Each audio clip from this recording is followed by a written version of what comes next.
ఉంటే సాక్ష్యాలు చెప్పండి.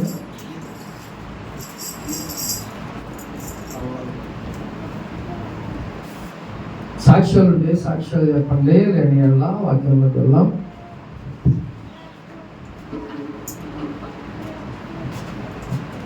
ఓకే, మన రక్షకుడు ప్రభువైన యేసుక్రీస్తు నామములో అందరికీ వందనాలు. వాక్యంలోకి వెళ్దాం. ప్రియమైన దేవుని బిడ్డలారా, ప్రతి ఒక్కరు బైబిల్ తీసినట్లయితే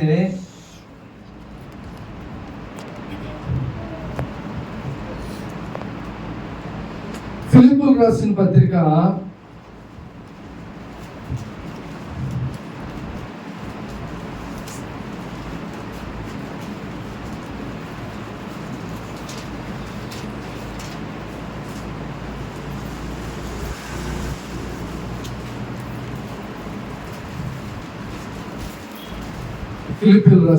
4వ అధ్యాయం 19వ వచనం చదువుకుందాం ఒకసారి. కాగా దేవుడు తన ఐశ్వర్యము చొప్పున క్రీస్తు యేసునందు మహిమలో మీ ప్రతి అవసరమును తీర్చును. చాలు, హల్లెలూయా. ఒకసారి క్లియర్గా చదువుకుందామా? కాగా దేవుడు తన ఐశ్వర్యము చొప్పున క్రీస్తు యేసునందు మహిమలో మీ ప్రతి అవసరమును తీర్చును. చాలు, హల్లెలూయా. ఇక్కడ ఈరోజు దేవుడు మనతో మాట్లాడుతున్నాడు. ప్రియమైన దేవుని బిడ్డ, దేవుడంట తన ఐశ్వర్యము చొప్పున తన మహిమలో మన ప్రతి అవసరతను దేవుడు ఏం చేస్తాడంట? తీరుస్తాడంట. కాబట్టి దేవుడు ఆల్రెడీ ఏం చెప్తున్నాడు ఇక్కడ వాక్యంలో? క్రీస్తు తన ఐశ్వర్యం చొప్పున. అంటే దాని అర్థం ఏంటి? దేవుడు ఐశ్వర్యవంతుడు, కోటీశ్వరుడు, హీ ఈజ్ ఏ బిలియనియర్ అని చెప్పి దాని అర్థం. అంతే కదా? ఇప్పుడు నా దగ్గర ఉందనుకోండి, నేనేమంటా? నేను ఐశ్వర్యవంతుడిని అని అంట కదా. అందుకని దేవుడు కూడా ఏం చెప్తున్నాడు? నేను ఐశ్వర్యం, నా ఐశ్వర్యం చొప్పున మీ అందరికీ మీ ప్రతి అవసరతలు నేను తీరుస్తానని చెప్తున్నాడు. అంటే దేవుడి దగ్గర ఇప్పుడు ఏముంది? గొప్ప ధనం ఉంది, బంగారం ఉంది, సమస్తం ఆయన దగ్గర ఉన్నాయి అని ఇప్పుడు దీని అర్థం కదా. ఇప్పుడు ఆయన మహిమలో మన ప్రతి అవసరతలు కూడా ఆయన తీరుస్తానని చెప్తున్నాడు. ఎలా తీరుస్తాడు? నువ్వు అడిగితే దేవుడు తీరుస్తాడు. నువ్వు అడగకోకుండా దేవుడు నేర్చడు కదా. అందుకని అడుగుడి నీకు ఇవ్వమని చెప్తున్నాడు. నువ్వు అడిగితేనే దేవుడు ఇస్తాడు. అంటే అడగడం అంటే ప్రార్థనలో కూర్చొని ప్రభువా నాకు అది కావాలి, లేకపోతే నాకు ఇది కావాలి అని నువ్వు అడిగితేనే దేవుడు నీకు ఇస్తాడు. అంతే తప్ప నువ్వు అడగకోకుండా దేవుడేమి ఎవడు. నా యొద్దకు రండి, అప్పుడు నేను మీ యొద్దకి వస్తా. కాబట్టి దేవుడు కూడా క్లియర్గా ఏం చెప్తున్నాడంటే మనం అడగాలి, మనం ఆయన దగ్గరికి రావాల్సిందే. అప్పుడు ఆయన దగ్గర ఉన్న సమస్తం, ఆయన దగ్గర ఏముందంట? ఐశ్వర్యం ఉంది, సమస్తం ఉంది. కానీ ఇక్కడ ప్రత్యేకంగా ఏం చెప్తాడు? మీ అవసరాలకు తగ్గట్టుగా నా దగ్గర ఉన్న ప్రతి ఒక్క ఐశ్వర్యాన్ని మీకు నేను అనుగ్రహిస్తానని చెప్పి దేవుడు మాట్లాడుతున్నాడు. ఇక్కడ ఉన్న మనందరికి కూడా ఏమవసరం? డబ్బులు అవసరమే కదా. అందుకని దేవుడు మనం ఏం అడగాలి? ప్రభువా నాకు ఈ డబ్బులు కావాలి, నాకు ఈ అవసరం ఉందయ్యా, నాకు ఈ సహాయం చేయి, లేకపోతే నాకు ద్వారం తెరువు, నాకు ఆ అవసరం, ఈ అవసరం, ఇలాగ అనేకమైన మనకు అవసరాలు ఉంటాయి. కాబట్టి దేవుణ్ణి మనం ఏం అడగాలంటే, ప్రభువా నీ దగ్గర అన్లిమిటెడ్ యొక్క ధనం ఉంది, నీ దగ్గర ఆ కొలతలేని ధనం ఉంది, కాబట్టి నాకు దయచే ప్రభువా, నాకు ఈ అవసరం ఉంది. ఆ అవసరానికి తగ్గట్టుగా నువ్వు అడిగితే దేవుడు అనుగ్రహిస్తాడు. చాలా మంది ఏం చేస్తారు? వారికి 1,00,000 అవసరమైతే 10 లక్షలు అడుగుతాడు. మన అవసరానికి తగ్గట్టుగా దేవుడు ఇస్తాడు. నీకు ఏది అవసరమో, ఎంత అవసరమో అది నువ్వు అడిగితే అది అంటే న్యాయంగా ఉండదు. అంతే తప్ప నాకు ఎంత ఉంది, లేకపోతే నేను అంత అడగాలి అని అనుకుంటే దేవుడు ఏం చేస్తాడు? నీ అవసరానికి తగ్గట్టుగానే దేవుడు ఇస్తాడు. చాలాసార్లు మన జీవితాల్లో నీకు ఎంత అవసరం అయితే అంత అవసరమే దేవుడు ఎవరో ఒకరి ద్వారా సహాయాన్ని పంపిస్తూ ఉంటాడు. అవునా కదా? ఒకసారి అనుకుంటా కరెక్ట్ ఎగ్జాక్ట్గా మనకు అంతే కావాలి, 10,000 అవసరం, దేవుడు ఆ 10,000 ఎవరో ఒకరి ద్వారా సహాయాన్ని దేవుడు మనకి ఇస్తాడు. అప్పుడు అనుకుంటా ఉంటాం, ప్రభువా కరెక్ట్ సమయానికి భలే సహాయం చేసావయ్యా, అని అనుకుంటా ఉంటాం. అంటే నీకు ఎంత అవసరమో అంత అవసరాన్ని దేవుడు సమయానికి దేవుడు నీకు పంపిస్తాడు. అందుకనే దేవుడిని ఏం చేయాలి, నువ్వు అనగాలి, నువ్వా నీకు అన్లిమిటెడ్ ధనం నీ దగ్గర ఉంది కాబట్టి నాకు ఈ అవసరం ఉంది, నాకు ఈ సహాయాన్ని నువ్వు చేయండి ప్రభువా అని అడిగితే దేవుడి కంపల్సరీగా సహాయాన్ని దేవుడు పంపిస్తాడు. ప్రేమ దేవుని మీద హల్లెలూయా. కాబట్టి దేవుడు తన ఐశ్వర్యం చొప్పున క్రీస్తు యేసునందు మహిమలో మీ ప్రతి అవసరమును తీర్చును. ఒక అవసరం అని చెప్పాడా, లేకపోతే 2 అవసరాలు అని చెప్పాడా? మీ ప్రతి అవసరం, నువ్వు చచ్చేదాకా ఏ ఒక్క అవసరం ఉందో అవసరాన్ని తీరుస్తానని దేవుడు చెప్తున్నాడు. ఒకటే తీరుస్తా, తర్వాత నేను తీర్చను అని దేవుడు మాట్లాడట్లా. నీకు ఏ అవసరం ఉన్నా సరే అవసరాన్ని నేను తీరుస్తా. నువ్వు సరిగ్గా దేవుని దగ్గర కూర్చొని నువ్వు సరిగ్గా ప్రార్థన చేయగలిగితే చక్కగా దేవుడు నీకు సహాయాన్ని అందిస్తాడు. అంతేగాని నువ్వు ప్రార్థన చేయకుండా నాకు దేవుడు ఏమీ చేయట్లేదు అని అంటే అది న్యాయం కాదు. ప్రియమైన దేవుని బిడ్డ, నువ్వు దేవుని దగ్గర కూర్చొని మొరపెడితే నీకు ఏ అవసరం ఉందో అవసరాన్ని దేవుడు తీరుస్తాడు. బైబిల్ గ్రంథంలో దేవుడు ఏ మాట చెప్తే ఆ మాట నెరవేరుస్తాను దేవుడు మనతో మాట్లాడుతున్నాడు. కాబట్టి ఆయన ఏ మాట చెప్పాడో ఆ మాట నెరవేరుస్తాడు. ఇక్కడ ఏం చెప్తున్నాడు, నీ ప్రతి అవసరం నేను తీరుస్తాను. కాబట్టి నీ ఏ అవసరం ఉన్నా అవసరానికి తగ్గట్టుగా ప్రార్థన చేస్తే దేవుడిని కంపల్సరీగా నీ అవసరాన్ని దేవుడు తీరుస్తాడు. ప్రేమ దేవుడు హల్లెలూయా. ఈ రోజుల్లో మనకు అనేకమైన అవసరాలు ఉంటాయి, అనేకమైన ఇబ్బందులు గుండా మనం వెళ్తూ ఉంటాం, అనేకమైన అవసరాలు ఉంటాయి. కానీ ఎవరెవరంట మన చుట్టాలు ఒకవేళ తోసేయచ్చు, మనల్ని మన బంధువులు తోసేయచ్చు, లేకపోతే స్నేహితులు తోసేయచ్చు, లేకపోతే మన ఇరుగు పొరుగు వారు తోసేయచ్చు. కానీ దేవుడి మట్టికి నువ్వు ఏదైతే అడుగుతావో దేవుడిని కంపల్సరీగా పంపిస్తాడు. ఒక పెద్ద మనిషి అంట సముద్రంలో పడిపోయాడు. సముద్రంలో పడిపోతే ఆయన హెల్ప్ అని అడుగుతున్నాడు అంట. అయితే దేవా నువ్వే నన్ను వచ్చి తీసుకొచ్చి నన్ను ఒడ్లో పడై అంట. సముద్రం మధ్యలో ఉన్నాడు, అర్థమవుతుందా? సముద్రం మధ్యలో ఉన్నాడు. తీసుకెళ్ళంట, దేవుడే తీసుకెళ్ళి ఆ ఒడ్డున పడేయాలి. దేవుడు ఏం చేశాడంటే ప్రార్థన విన్నాడు, ఆలకించాడు.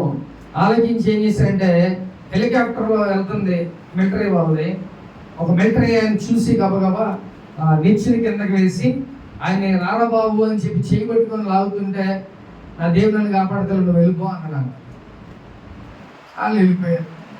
మళ్ళీ ఒక పడవ వచ్చింది, రారాయణ పడవలకి ఎక్కంటే ఆ దేవుడు నన్ను కాపాడుతాడులే వెళ్ళిపోండి అన్నాడు. వాళ్ళు వెళ్ళిపోయారు. అలాగే ఈతగాళ్ళు కొంతమంది వెళ్ళి రారాయణ అని చెప్పి ఆయన తీసుకొస్తుంటే ఎవరేమొద్దు, నాకు దేవుడు నన్ను కాపాడుతాడు మీరు వెళ్ళిపోండి అండి. ఎంతమంది వచ్చారంట? 3 వ్యక్తులు వచ్చారు. 3 వ్యక్తులు కూడా సహాయం చేసి చక్కగా వాడిని కాపాడటానికి వచ్చాడు. ఎక్కడున్నాడు? ఒడ్డున ఉన్నాడా? సముద్రం మధ్యలో ఉన్నాడు. ఇప్పుడు అదేంటి, డూ ఆర్ డై, చచ్చిపోవాలేక ఆ పరిస్థితిలో ఉన్నాడు. కానీ 3 వ్యక్తులు 3 రకాలుగా వచ్చారు. కానీ ఏం చెప్పాడంట, నాయన మా దేవుడు మమ్మల్ని కాపాడుతుంది మీరు వెళ్ళిపోండి రా అన్నాడు. ఆఖరికి ఏమైందంట, మునిగిపోయి చనిపోయి పైకి వెళ్ళి ఏడు ప్రభువా నన్ను చంపేశావు అని అంటే, ఊరు పిచ్చోడా, హెలికాప్టర్ను పంపించింది నేనే, పడవను పంపించింది నేనే, ఆ చాలలను పంపించింది కూడా నేనే రా బాబు, అన్ని సహాయాలు పంపిస్తే నువ్వు రాకోకుండా అంటే ఒక్కొక్కసారి నీ పరిస్థితిని బట్టి దేవుడే వస్తాడు. అర్థమవుతుందా?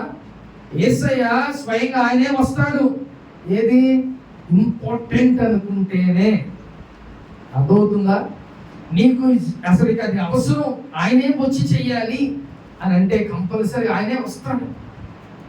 లేదు ఎవరైనా సహాయం ఎవరిని పంపిస్తే అయిపోతలే పని అనుకుంటే అలా దేవుడు పంపిస్తాడు. అర్థమవుతుందా? ఒకసారి ఎలాంటి దర్శనం వస్తుంది తెలుసా? ఇంకా చచ్చిపోయే స్థితిలో ఉన్నప్పుడు వాళ్ళు చెప్పే దర్శనం ఎలా ఉంటుంది తెలుసా? హాస్పిటల్లో ఉంటారు వాళ్ళు, చనిపోయే స్థితిలో. వాళ్ళు వచ్చంట ఏం చెప్తున్నారంటే వాళ్ళ సాక్ష్యం, ఇంకా చనిపోయే స్థితిలో ఉన్నారు. ఇక యేసయ్య అంట వచ్చి వాళ్ళు అలా ముట్టి వెళ్ళిపోయాడంట. డాక్టర్స్ రాగానే అన్ని నార్మలే, హుషారు స్త్రీ అంటున్నాడు, ఏది రేపు చచ్చిపోవాలేక హుషారు తిరిగేస్తాడు. ఇంట్రా బాబు అని అంటే నా దేవుడు నన్ను వచ్చి అంటే అదేంటి, దాన్ని ఏమంటారు, యేసయ్యే డైరెక్ట్గా, అది నీడిక, ఆ అవసరం యేసయ్య కంపల్సరీగా అక్కడికి రావాలి. అందుకనే యేసయ్య అక్కడికి వచ్చి ఆమెను తాకి వెళ్ళిపోయాడు. అర్థమవుతుందా? యేసయ్య ఒకవేళ రావాలి అని అంటే కంపల్సరీ దగ్గరికి వస్తాడు. అది నీడైతే ఆయనే రావాలి, ఆయనే ముట్టాలి, ఆయనే స్వస్థపరచాలంటే కంపల్సరీ ఆయనే వస్తాడు. ఒకవేళ ఎవరైనా పంపిస్తే అయిపోద్ది అనుకుంటే ఎవరో ఒకరు దేవుడు పంపిస్తాడు. ఇప్పుడు ఆ వ్యక్తి దగ్గరికి ఎంతమంది పంపించాడంట? ముగ్గురు. ఎవరు పంపించాడు? దేవుడే పంపించాడు. కానీ ఏమన్నాడంట, యేసయ్య వస్తే నేను బయటకు వస్తాను.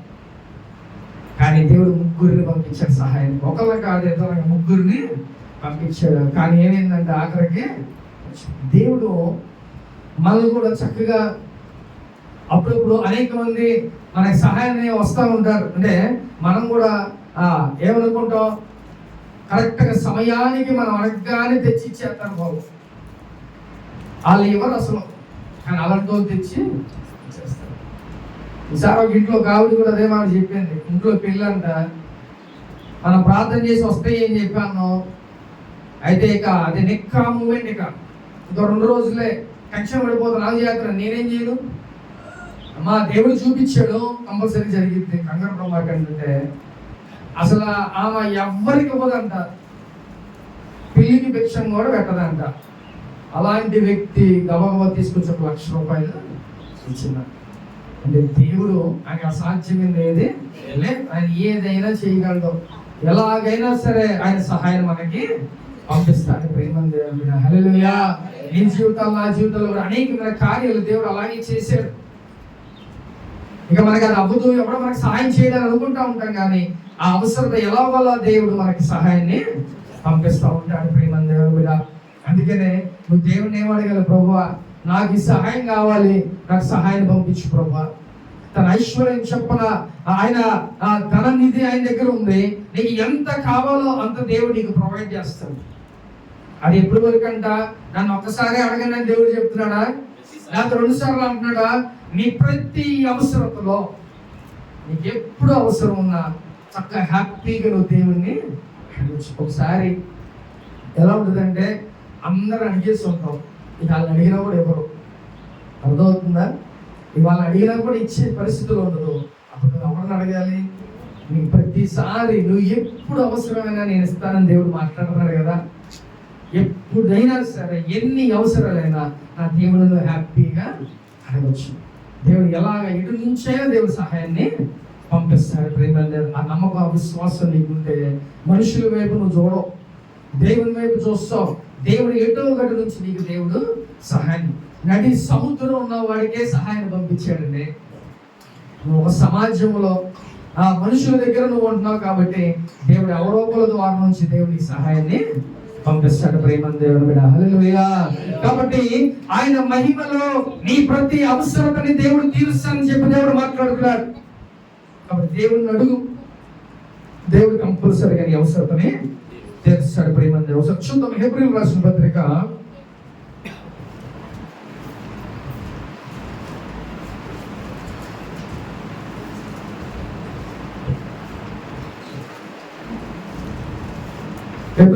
పత్రిక 10వ అధ్యాయం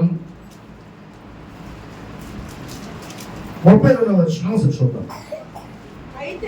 అయితే మీరు వెలిగింపబడిన మీదట శ్రమలతో కూడిన గొప్ప పోరాటము సహించిన పూర్వ దినములు జ్ఞాపకము తెచ్చుకొనుడి. చాలా హల్లెలూయా. ఇక్కడ ఏంటంట, మంచిగా మనం వెలిగించబడిన తర్వాత అంటే దాని అర్థం ఏంటి? నువ్వు వెలిగించబడిన తర్వాత ఒకవేళ ఆత్మీకంగా లేదు ఆర్థికంగా అయినా సరే నువ్వు వెలిగించబడటం మీన్స్ నువ్వు బ్లెస్ అయిన తర్వాత, ఆర్థికంగా నువ్వు స్థిరపడిన తర్వాత, లేదా ఆత్మీకంగా మంచిగా నువ్వు దేవుడు గొప్పగా ఒక స్థితిలో నువ్వు ఉన్న తర్వాత ఏం చేయాలంట? నీ పాత స్థితిని నువ్వు మర్చిపోవాలి. ఎన్ని బాధలు సమస్యలు పడి ఒక స్థితికి మనం వస్తూ ఉంటాం. ఈ బాధలన్నీ కూడా రేపు నువ్వు స్థిరపడిపోయి ఒక స్థితిలో ఉన్నప్పుడు ఏం చేయకూడదంట, అవన్నీ మర్చిపోవద్దు. దయచేసి నువ్వు వెలిగించబడాలి. వెలిగించబడ్డానికి ముందు ఎన్ని శ్రమలు అనుభవించామో అవి జ్ఞాపకం చేసుకోవాలి. ఆ శ్రమలన్నీ కూడా నువ్వు జ్ఞాపకం చేసుకొని ఆ శ్రమలన్నిటినీ, పోరాటాలన్నిటినీ నువ్వేం చేయాలంట ఒకసారి జ్ఞాపకం చేసుకోవాలి. ఈరోజు నేను ఇలా బ్రతికున్నానంటే అది దేవుని కృప. ఆయన సహాయం చేయకపోతే నేను ఇలా ఉండను, లేకపోతే ఆయన నన్ను బ్లెస్ చేయకపోతే నేను ఇలా ఉండను అని నీ పాత స్థితిని నువ్వు జ్ఞాపకం చేసుకో. తినడానికి కూడా ఒకసారి మనకు ఉండదు. అలాంటి స్థితిలో కూడా దేవుడు మనల్ని ఏం చేస్తాడు, గొప్ప స్థితికి దేవుడు తీసుకెళ్తాడు. కానీ వీటన్నిటికీ ఏముంటుందంట, ముందు శ్రమలు ఉంటాయి, పోరాటాలు ఉంటాయి. వీటన్నిటిని దాటుకొని మనం రావాల్సిందే. ఇప్పుడు నువ్వు ఏ పోరాటాలు పోరాడుతున్నావో, ఏ శ్రమలు గుండా నువ్వు వెళ్తున్నావో, వాటన్నిటి గురించి దేవుడు ఏం చేస్తాడంటే మిమ్మల్ని వెలిగించబడి గొప్ప స్థితిలో ఉంచుతున్నాడు. అంటే ఒక వెలిగించబడి అనేక మందిని వెలిగించే వాళ్ళగా దేవుడు మిమ్మల్ని చేస్తాడు. దానికి ముందు ఏమవుతావు, శ్రమలు అనుభవించాలి, పోరాటాలు, అవమానాలు, నిందలు ఇవన్నీ నీకు వస్తాయి. కానీ ఒకనాటికి నేను దేవుడు గొప్పగా బ్లెస్ చేస్తాడు. ప్రేమ దేవుని బిడ్డ, హల్లెలూయా. అలా దేవుడు గొప్పగా బ్లెస్ చేయాలనంటే ఈ శ్రమలు నువ్వు కంపల్సరిగా పడాల్సిందే. అరే నాకే ఎందుకు ఈ శ్రమలు, లేకపోతే నాకే ఎందుకు ఈ బాధలు, లేకపోతే నాకే ఎందుకు ఈ పోరాటాలు అని మనం అనుకుంటా ఉంటాం. అవి వచ్చినాయి అని అంటే కంపల్సరిగా రాబోయే రోజుల్లో దేవుడు నిన్ను గొప్పగా వెలిగించబోతున్నాడు, గొప్పగా నేను బ్లెస్ చేయబోతున్నాడు. ప్రేమ దేవుని బిడ్డ, అది ఒకవేళ ఆర్థికంగా అవ్వచ్చు, ఆత్మికంగా కూడా అవ్వచ్చు. ఒకవేళ ఆత్మికంగా అంటే సంఘంలో అయ్యో నేను పాటలు పాడలేకపోతున్నా, సంఘంలో నేను ప్రార్థన చేయలేకపోతున్నా, సంఘంలో నేను ఆరాధన చేయలేకపోతున్నా, లేకపోతే సంఘంలో పరిచర్య చేయలేకపోతున్నా, లేకపోతే సంఘంలో అది చేయలేకపోతున్నా, ఇది చేయలేకపోతున్నా అని అనుకుంటా ఉంటారు. కానీ చేయరు. సంఘంలో ఏం చేయాలంట, పరిచర్య చేయాలి, చక్కగా ముందుకు వెళ్ళాలి. ఒక్కరికొక్కరు ఎలా ఉండాలి. అది ఇంటి ఎదురు టీవీ కొనుక్కున్నాడు, మా ఇంట్లో కొనగంటే అని అంటే ఇంటికి వెళ్తారు. మీ ఆయన కొంటావా కొనవా, కొంటావా కొనవా, ఈ మాటలు అంటా ఉంటాయి. ఇక ఆ పోటీలు కాదు మనకి. ఏ పోటీలు ఉండాలో తెలుసా, సంఘములో అరే వాళ్ళంతా బాగా ప్రార్థన చేస్తున్నారు, నా కుటుంబం అంత బ్లెస్ అవుతుందిరా, దేవునికి అంత నమ్మకం ఉంటున్నారా, మనం కూడా అలా ఉండాలి. ఈ పోరాటం కాదు. టీవీ కొంటే మనం టీవీ కొంటాం, వాషింగ్ మిషన్ కొంటే మనం వాషింగ్ మిషన్, ఈ కాదు. అదేముంది, గబుక్కునే మనకి ఎర్త్ కొట్టిందని మొత్తం పోతుంది కదా. మంచి పవర్, గట్టి పవర్ వచ్చేసింది అనుకోండి, ఏమైపోతాయి టీవీలు, ఫ్రిడ్జ్ మొత్తం అన్ని నాకు తెలియని కూడా తెలియదు. కానీ ఆత్మీయ స్థితిని ఎక్కడ ఎవ్వడు దొంగిలించినప్పుడు ఇబ్బంది కూడా. ఒకసారి నువ్వు వెలిగించబడ్డావా, ఆ వెలుగు అలాగే ఉంటుంది, అది ఆరిపోదు.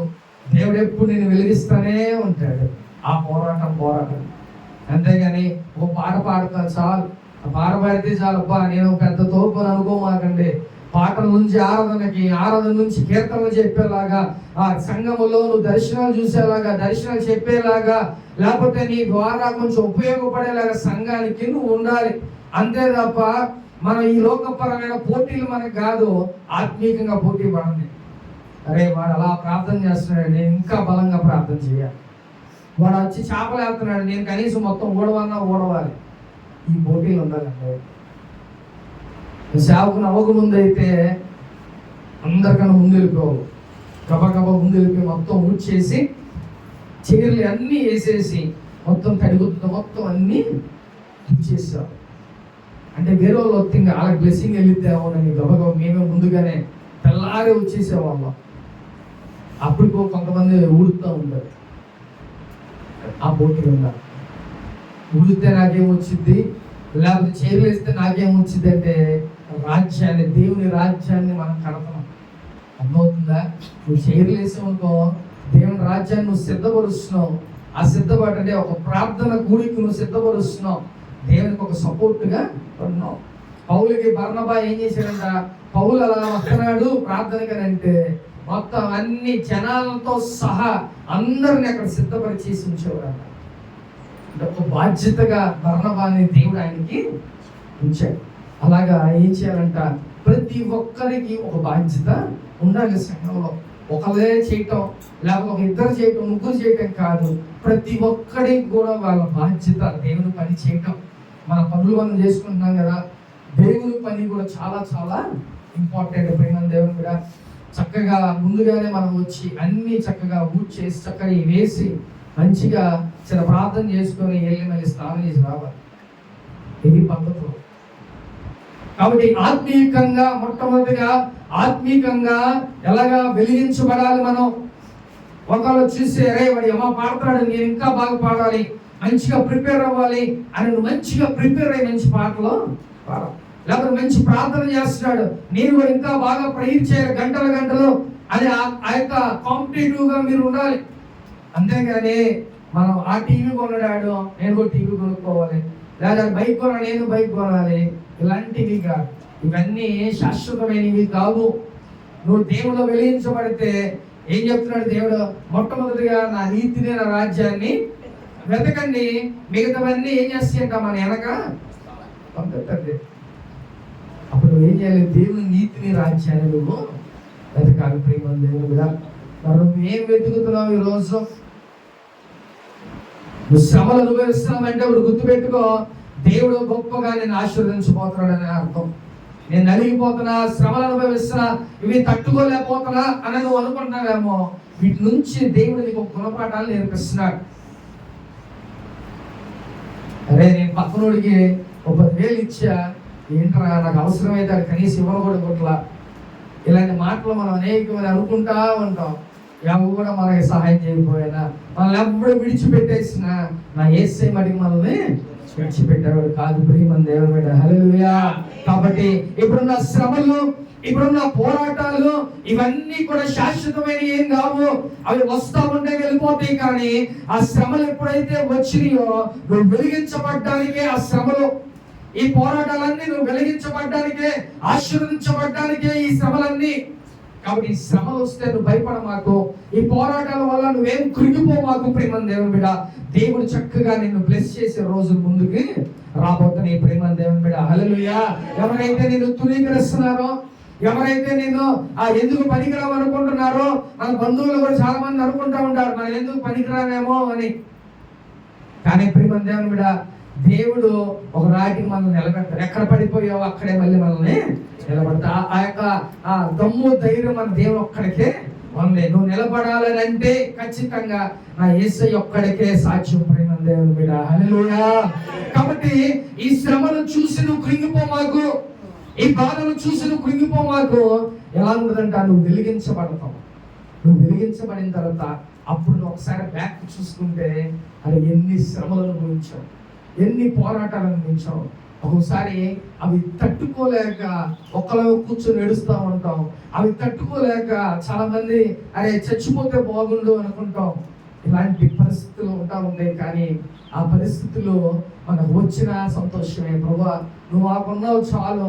ఏదైనా సరే మేము రోడ్డు మీద పడిపోయినా, మమ్మల్ని ఎవరు ఎన్ని మాటలు అన్నా సరే, ప్రభువా నువ్వు మాకు తోడుగా ఉన్నావు, నువ్వు మమ్మల్ని వెలిగిస్తావు, మమ్మల్ని నిలబెడతావు అని నువ్వు ప్రార్థన చేసుకుంటే ప్రేమ దేవుడా, దేవుడు ఖచ్చితంగా దేవుడికి సహాయాన్ని అందిస్తాడు. ప్రేమ దేవుడా, మన చుట్టాలందరూ మనం హేళన చేసిన, బంధువులందరూ మనం త్రోసేసిన, మన స్నేహితులు మనం త్రోసేసిన, దేవుడు మట్టికి మనం త్రోసేసే దేవుడు కాదు. ప్రేమ దేవుడా, అందుకనే నువ్వు ఇప్పుడు కాదు, నువ్వు వెలిగించబడిన తర్వాత, నువ్వు స్థిరపడిన తర్వాత అప్పుడు ఇవన్నీ చూసి ఏమనుకున్నావు, నీ స్నేహితుల గురించి తెలిసిపోతాయి. ఓకే, మనం మంచిగా స్థిరపడిన తర్వాత అరే మనం ఎవరికి సహాయం చేయకూడదు, ఎందుకంటే ఈ శ్రమల్లో మనకి ఎవరు సహాయం చేయాల, లేకపోతే చక్కగా మంచి స్థితిలో ఉన్నప్పుడు కూడా మనం ఎవరికి అంటే మన పరంగా మనం ఎలా ఉండాలో అవన్నీ గుణపాఠాలు దేవుడు మనకి నేర్పిస్తూ ఉంటాడు. ప్రేమ దేవుడు, అందుకనే నువ్వు వెలిగించబడిన తర్వాత ఈ శ్రమలు, ఈ పోరాటాలు ఇవన్నీ కూడా ఏం చేయమంటాడు, జ్ఞాపకం ఉంచుకో. ఏ స్థితిలో నుంచి నువ్వు లేచావో, పడిపోయిన స్థితిలో నుంచి నేను పైకి దేవుడు లేపాడు కదా, నీకున్న పాత స్థితిని మర్చిపో మాకు. కొంతమంది ఎలాగుంటారో మంచి స్థితికి వచ్చిన తర్వాత ఎలా ఉండదంటే పాత ఎన్ని మర్చిపోయి గర్వంతో ఉంటారు, ఎలా పడితే అలా జీవిస్తూ ఉంటారు. కానీ ఏం చేయాలంట, మన పాత జీవితాన్ని మనము మర్చిపోకూడదు. ఒకప్పుడు తినడానికి లేదు, కానీ దేవుడు నాకు సమృద్ధిని ఇచ్చాడు అని దేవుడిని నువ్వు మహిమపరిచేలాగా నువ్వు ఈ లోకంలో ఉండాలి. ప్రేమ దేవుని బిడ్డ, హల్లెలూయా. కాబట్టి దేవుడు వెలిగించబడిన మీదట ఆ శ్రమలు, పోరాటాలు అవన్నీ కూడా ఒకసారి అప్పుడప్పుడు నువ్వు జ్ఞాపకం చేసుకుంటా ఉండాలి. అయ్యో, ఈ స్థితిలోంచి దేవుడు నన్ను లేపాడు, ఈ బాధల నుంచి నన్ను విడిపించాడు, కానీ దేవుడు ఇప్పుడు మంచిగా దేవుడు నన్ను స్థిరపడే, ఇంకా నాకు ఎవరు అవసరత కూడా లేదు, నేను హ్యాపీగా ఉన్నా అనే స్థితిలో నువ్వు ఈ మాటలు జ్ఞాపకం చేసుకోవాలి. నువ్వు పడిన శ్రమలన్నీ జ్ఞాపకం చేసుకోవాలి. నువ్వు చేసిన పోరాటాలన్నీ జ్ఞాపకం ఉంచుకోవాలి. ప్రేమ దేవుని బిడ్డ, అందుకని దేవుడు నేను ఆశీర్వదించాలని అంటే ఏం చేయలేదేవా, నీ యొక్క ధననిధి నుంచి నాకు సహాయాన్ని పంపించు.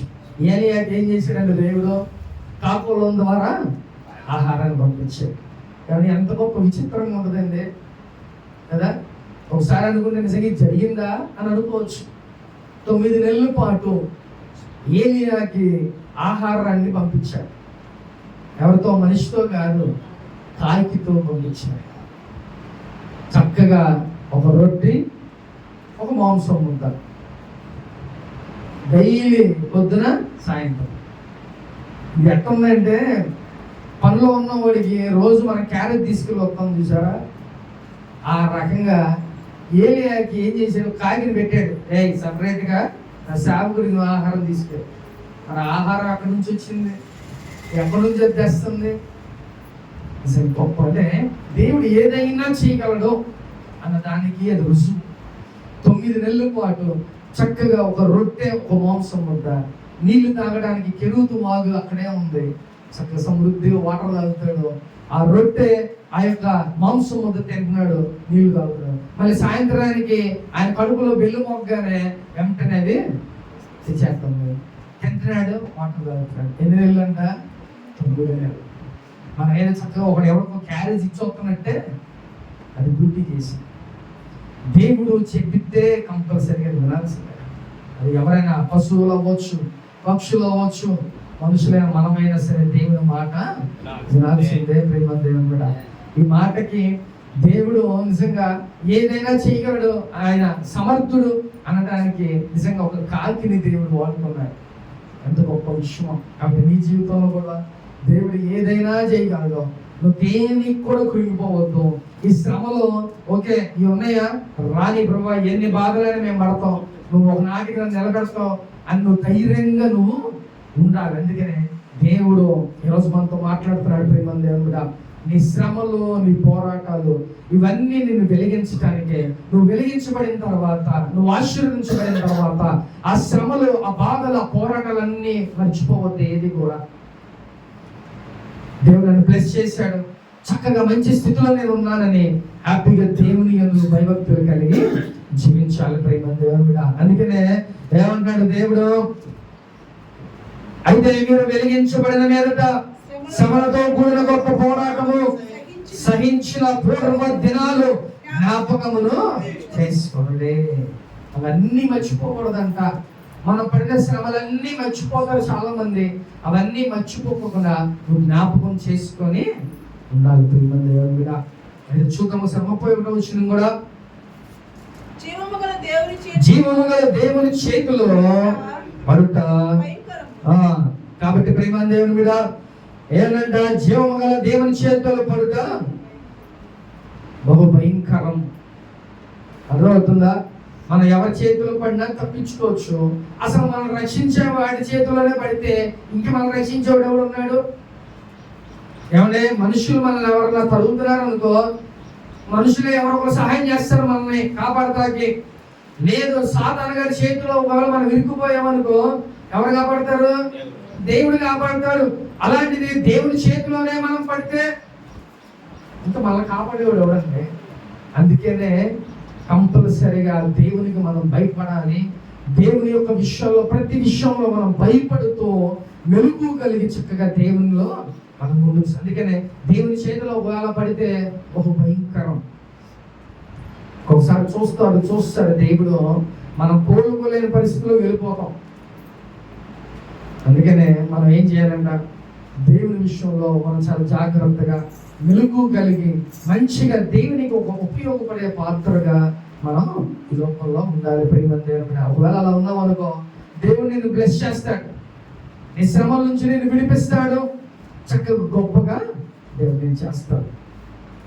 అందుకని ఏమన్నా ఫిలిప్పీయులకు రాసిన పత్రిక 4:19 ఆయన ప్రతి అవసరం చెప్పిన మహిమలో ప్రతి అవసరతను కూడా తెలుస్తాడు. అసలు చదువుదామా? కాగా దేవుడు తన ఐశ్వర్యం చెప్పిన క్రీస్తు యేసు మహిమలో నీ ప్రతి అవసరతను తీర్చును. కాబట్టి నువ్వు ముందు మంచిగా ఈ శ్రమల్లో ఉన్నావంటే దేవుడు కంపల్సరిగా నేను పైకి లేపుతాడు. ఎలాగా? ఆయన మహిమైశ్వర్యములో నీ ప్రతి అవసరతను కూడా దేవుడు తీరుస్తాడు. ఇది లేదే అని బాధపడే టైంలోనే దేవుడు మనకు అది ఇస్తాడు. అవునా? లేకపోతే మనం ఇట్లాగే ఉంటాం, అంటే ఎటు కదలేని పరిస్థితి అలాగే ఉంటాం. నువ్వు కదులుతున్నావు, ముందుకు వెళ్తున్నావు, రోజు రోజు ముందు నీకు గడుస్తుందనంటే ఏంటి? దేవునికి సహాయం చేస్తుందని అర్థం. ఎప్పుడు నువ్వు ఎక్కడ ఏ రోజు అలా ఆగిపోయే మాత్రం నువ్వు లేవు, ముందుకి వెళ్ళిపోతున్నావు అంటే దాని అర్థం ఏంటి? దేవునికి సహాయం చేస్తున్నాడు. ప్రతిరోజు పూటకి నీకు ఆహారాన్ని దేవుడు ఇస్తున్నాడు, చక్కగా ప్రతి అవసరత దేవుడు నీకు తీరుస్తున్నాడు. కాబట్టి నీ డే బై డే అది కంటిన్యూ అవుతుంది. ఒక లేదనుకో, నువ్వు అలా ఆగిపోతావు, స్ట్రక్ అయిపోతావు. అలా ఆగిపోతే మన జీవితం కంతే. కాబట్టి ఏ శ్రమలు రాని, ఏమైనా రాని, నువ్వేం చేయాలి? ధైర్యంగా నువ్వు ముందుకి సాగిపోనా, దేవుడు నీకు సహాయం చేస్తాడు. చక్కగా తన మహిమైశ్వర్యంలో నీ ప్రతి అవసరతను దేవుడు తీరుస్తాడు. ఈ మాటను పట్టుకుని మనం ఏం చేయాలి? ప్రార్థన చేయాలి. ప్రభువా, నీ మహిమైశ్వర్యంలో ప్రతి అవసరం తీరుస్తానంటున్నావు కదా, ఈ అవసరం నాకు తీర్చు అన్ను ప్రార్థన చేస్తే కంపల్సరిగా దేవుని అవసరతని దేవుడు తీరుస్తాడు. ప్రేమ దేవుడు అప్పుడు మనం ఏం ప్రార్థన చేయాలి? ప్రభువా, నీ మహిమైశ్వర్యంలో ప్రతి అవసరం తీరుస్తా అంటున్నావు కదా, అది చిన్నదైనా పెద్దదైనా కూడా నువ్వేం చేయాలి? ప్రార్థన చెయ్యి, దేవుడిని అడుగు. దేవుడు కంపల్సరిగా ఆయన మహిమైశ్వర్యంలో నీ ప్రతి అవసరతను దేవుడు తీరుస్తాడు. ప్రేమ దేవుని బిడ్డ, హల్లెలూయా. ఆత్మ చెబుతున్న మాట చెబుడు వినును గాక. ఆమేన్. అందరూ మోకరించండి, ప్రార్థన చేసుకుందాం.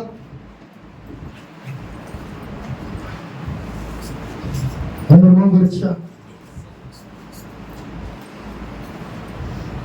స్తోత్రములు.